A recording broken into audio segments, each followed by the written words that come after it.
Jay akimweleza Lina, sikuhitaji tena katika maisha yangu. Wewe ni mwanamke, unaniletea nuksi na mikosi. Nimepata mwanamke mwingine, sikuhitaji tena katika maisha yangu. Maneno makali sana akimweleza mkewe Lina. Lina kwa uchungu akamwambia Jay, sawa, naumia sana kwa ulichoweza kunifanyia, ila mimi nashukuru.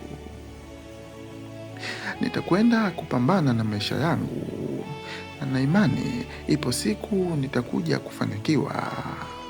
Lina akiongea kwa maumivu makali, tena makali sana.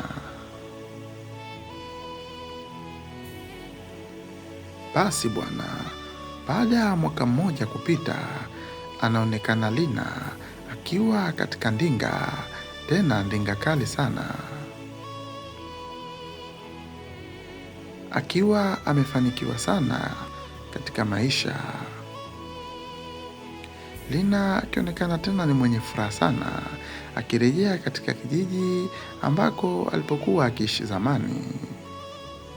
Basi bwana, tunajifunza nini hapa? Tupunguze tamaa. Wanaume, tupunguze tamaa.